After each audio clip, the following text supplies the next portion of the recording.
ऐसी मजेदार कहानियों को देखने के लिए जादुई कहानियाँ और हम चैनल को लाइक एंड सब्सक्राइब करें।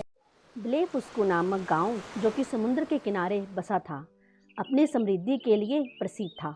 इस गांव में किसी चीज़ की कमी नहीं थी और लोग खुशहाली की ज़िंदगी जी रहे थे। इन सब की खुशहाली का कारण था रूबी। रूबी कोई परी या राजकुमारी नहीं थी, बल्कि एक साधारण लड़की थी।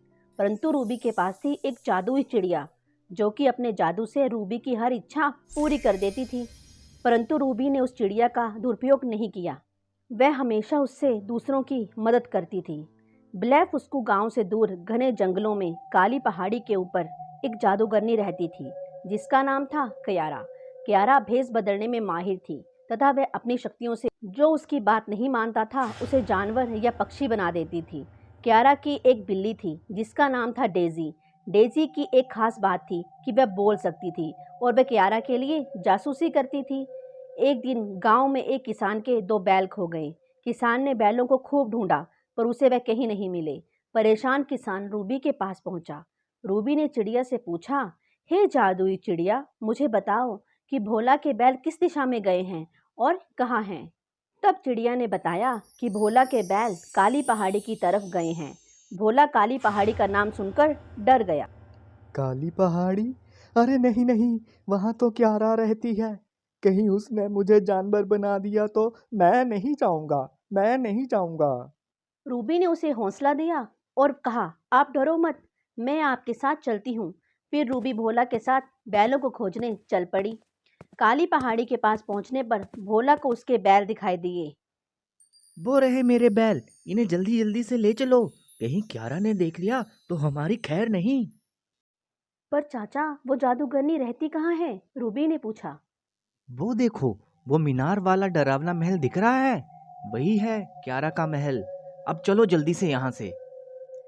जैसे ही वो बैलों को लेकर वापस चलने लगे, उन्हें झाड़ियों से अजीब सी आवाज सुनाई दी। अरे ये क्या? लगता है झाड़ियों में कुछ है। मैंने तो पहले ही यहाँ आने के लिए मना किया था। काका, आप डरो मत, मैं देखती हूँ। जैसे ही रूबी झाड़ियों की तरफ गई, उसने देखा कि एक बिल्ली झाड़ियों से उन्हें देख रही है। अरे काका, ये तो एक बिल्ली है। वह बिल्ली क्यारा की डेजी थी। अब चलो रूबी, अंधेरा होने से पहले हमें गांव पहुंचना होगा। ये तो शुक्रिया है तुम्हारी जादुई चिड़िया का, जिसने हमें बैलों के बारे में बता दिया। हाँ, वो तो है। दोनों गांव की ओर चल दिए। डेजी ने भोला की जादुई चिड़िया वाली बात सुन ली और जाकर क्यारा से बताई। कैसी जादुई चिड़िया की बात कर रही हो डेजी?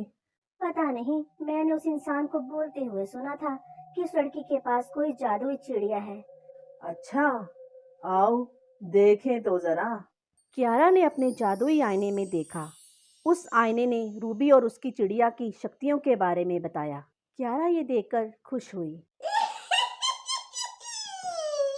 डेजी, मेरी प्यारी बिल्ली, वह चिड़िया तो बड़े काम की है। मुझे उसको हासिल करना ही पड़ेगा। अगले दिन क्यारा ने एक बूढ़ी औरत का भेष बनाया और रूबी के घर पहुंची। घर में कोई है क्या? अरे बेटी सुनो। रूबी की माँ उस समय घर पर थी। हाँ माँ जी, बताइए, मैं कैसे आपकी सहायता कर सकती हूँ? बेटी, एक गिलास पानी मिलेगा? जी माँ जी, मैं अभी लाई। कौन कौन है तुम्हारे परिवार में? माँ जी, मैं, मेरे पति और बेटी। अच्छा, अच्छी बात है। कहाँ है तुम्हारी बेटी? दिख नहीं रही। माँ जी, वो तो स्कूल गई है। और तुम्हारे पति? वह माँ जी खेत पर गए हैं, फसल की कटाई जो करनी है। अच्छी बात है। क्यारा ने देखा कि मौका अच्छा है चिड़िया चुराने का। वे अपने असली रूप में आ गई। बता, वो जादुई चिड़िया कहाँ है? नहीं तो मैं तुझे बकरी बना दूंगी। अरे नहीं नहीं, ऐसा मत करना। वो अलमारी के ऊपर संदूक के अंदर। रूबी की माँ ने डर के मारे उसे चिड़िया के बारे में बता दिया। चिड़िया के बारे में जानकर क्यारा ने झट से रूबी की माँ को बकरी में बदल दिया और चिड़िया और बकरी को लेकर वहाँ से चली गई। रूबी जब स्कूल से आई, उसने हर जगह माँ को ढूंढा। माँ कहाँ हो? अरे ये क्या, संदूक खुला पड़ा है। अरे मेरी जादुई चिड़िया कहाँ चली गई। रूबी माँ और चिड़िया दोनों को ना पाकर परेशान हो गई और रोने लगी। कुछ समय बाद उसके पिताजी भी आ गए। रूबी ने सारी बात पिता को बताई। रूबी के पिता भी उन दोनों की तलाश में निकल गए। रूबी मायूस होकर आंगन में बैठ गई और रोने लगी। तुम क्यों रो रही हो? क्या हुआ तुम्हें? रूबी ने इधर उधर देखा, उसे कोई नहीं दिखाई दिया। फिर से आवाज आई। मुझे पता है तुम्हारी माँ कहाँ पर है। रूबी ने आंगन में एक मेंढक को अपनी ओर आते हुए देखा। क्या तुम बोल रहे हो? हाँ, मैं ही हूँ। पर तुम एक मेंढक होकर कैसे बोल सकते हो? और तुम मेरी माँ के बारे में कैसे जानते हो? फिर मेंढक बोला। मेरा नाम वीर है और मैं एक राजकुमार हूँ। कियारा ने ही मुझे मेंढक बनाया है और अब वह तुम्हारी चिड़िया और माँ को अपने साथ अपने महल में ले गई है। मैंने उसे ले जाते हुए देखा था। ओह, तो ये उस कियारा का किया धरा है। मैं उसे नहीं छोड़ूंगी। अरे कहाँ जा रही हो? तुम अकेले कियारा का सामना नहीं कर पाओगी। वह बहुत ज़्यादा शक्तिशाली है। इसके लिए तुम्हें अपने दिमाग से काम लेना होगा। पर मैं ऐसे हाथ पर हाथ रखकर नहीं बैठ सकती। पता नहीं मेरी माँ इस समय किस हाल में होगी। इधर कियारा ने रूबी की माँ को, जो बकरी बन चुकी थी, बहकाने में बंद कर दिया। वहाँ और भी खूब सारे जानवर थे।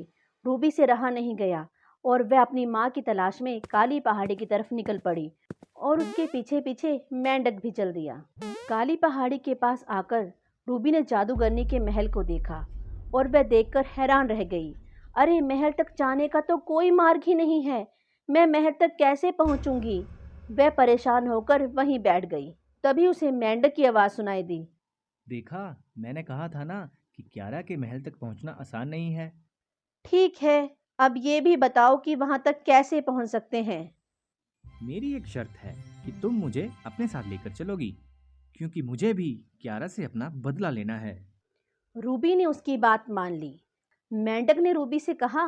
रूबी, इस वृक्ष से रास्ता पूछो। रूबी बोली, तुम पागल हो क्या? वृक्ष भी बात करता है। तुम पूछो तो सही, हमारे पास और कोई रास्ता नहीं है। रूबी ने वृक्ष से पूछा, हे वृक्ष, हमें रास्ता दिखाओ, जादूगरनी का रहस्य बताओ। तभी वृक्ष से आवाज आई। पूछूंगा मैं 3 सवाल, देना होगा तुम्हें जवाब। जो ना दे पाई तुम जवाब, तो मैं लूंगा तुम्हें चबा। जो तुम दे पाई जवाब, तो मैं दूंगा रास्ता बता। रूबी ने वृक्ष की चुनौती स्वीकार कर ली। पूछो, आपको जो पूछना है पूछो। क्या है ऐसा एक सवाल जिसका कोई हाँ मैं नहीं दे सकता जवाब? बताओ लड़की। क्या आप मर गए हैं? ठीक है लड़की, अब मेरा दूसरा सवाल सुनो। ऐसा कोई फल बताओ जिसमें ना हो छिलका ना बीज हो।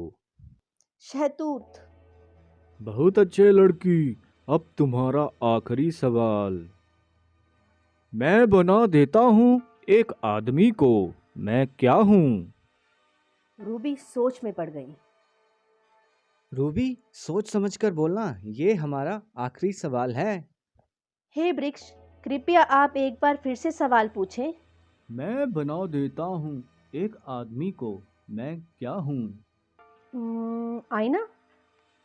हे वृक्ष, मेरे हिसाब से आईना ही इसका उत्तर है।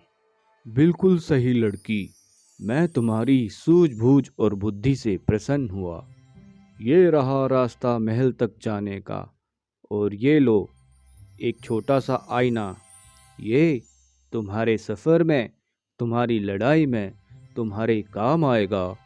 रूबी ने वो आईना लिया और वृक्ष को धन्यवाद किया और महल की ओर चल दी। आखिरकार वो दिन आ ही गया जब रूबी का सामना कियारा से हुआ। रूबी, मानना पड़ेगा तुम्हारी हिम्मत को। आज तक कोई भी इस महल तक जिंदा नहीं पहुंच पाया।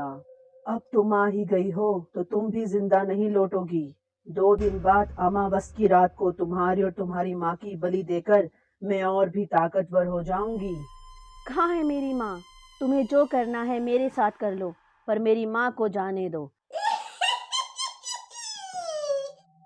ओ डेजी, कितनी भोली है ये लड़की। कियारा ने उसे पिंजरे में बंद कर दिया। रूबी रूबी इधर इधर, मैंने तुम्हें कहाँ कहाँ नहीं ढूंढा। मुझे पता है तुम्हारी जादुई चिड़िया कहाँ है। कियारा ने उसे अपने कमरे में अलमारी में बंद करके रखा है। पर मैं यहाँ से निकलूंगी कैसे? तुम उसकी चिंता मत करो, चाबी तो मैं ले आऊंगा। तुम ये सोचो कि उसे हराया कैसे जा सकता है। वो आईना, शायद उससे हमें कुछ मदद मिल जाए। रूबी ने आईना निकाला और उससे पूछा कि कियारा को कैसे हरा सकते हैं, पर उससे कोई जवाब नहीं आया। अब हम क्या करें? हमें पहले चिड़िया को हासिल करना होगा। अगर हमारे पास चिड़िया होगी तभी हम कियारा को हरा पाएंगे। ठीक है, हम रात का इंतज़ार करेंगे। जब कियारा सो जाएगी तब हम चिड़िया को चुरा लेंगे। वीर तहखाने की चाबी ले आया और उसने रूबी को आज़ाद कर दिया। जैसे ही रात हुई वे कियारा के जादुई कमरे के पास पहुंचे। डेज़ी वहां रखवाली कर रही थी। वीर, वो देखो डेज़ी, इसका क्या करें? वो तुम मुझ पर छोड़ दो। वीर ने डेज़ी को चिढ़ाया। डेज़ी उसके पीछे भागी। रूबी ने मौका देखा और झट से अलमारी से चिड़िया को निकाल लिया। ओह मेरी प्यारी चिड़िया, अब मुझे बताओ कि कियारा को कैसे ख़त्म किया जा सकता है। चिड़िया ने बताया कि कियारा की जान उसकी टोपी में बसती है। अगर उसे जला दिया जाए तो कियारा ख़त्म हो सकती है। तभी वहाँ कियारा भी आ जाती है। मूर्ख लड़की, लगता है तुझे आज ही मारना पड़ेगा। कियारा अपनी शक्ति से रूबी पर वार करती है। रूबी अपने आप को बचाती है और दोनों में युद्ध छिड़ जाता है। उधर वीर डेज़ी को चकमा देकर पिंजरे में बंद कर देता है और रूबी की मदद के लिए आता है। रूबी वीर से कहती है कि कियारा की जान उसकी टोपी में है। वीर कियारा के सिर पर छलांग लगाता है और टोपी नीचे गिर जाती है। कियारा गुस्से से वीर पर अपनी शक्ति का इस्तेमाल करती है। रूबी झट से आईना निकालती है। आईने से टकराकर उसकी शक्ति टोपी पर गिरती है और टोपी जलने लगती है। टोपी के साथ कियारा भी जल जाती है और ख़त्म हो जाती है। कियारा के ख़त्म होते ही वीर एक सुंदर राजकुमार बन जाता है। रूबी चिड़िया और वीर के साथ तहखाने में जाती है। वहाँ उन्हें रूबी की माँ तथा और भी लोग मिलते हैं जो कि कियारा के जादू से आज़ाद होकर वापस इंसान बन जाते हैं। इस प्रकार ब्लेफुस्कू गांव को रूबी की बहादुरी ने कियारा के डर से आज़ाद कराया। वीर को रूबी बहुत पसंद थी। अब रूबी भी उसे चाहने लगी थी। अंत में वीर और रूबी दोनों शादी कर लेते हैं और खुशी से अपना जीवन व्यतीत करते हैं।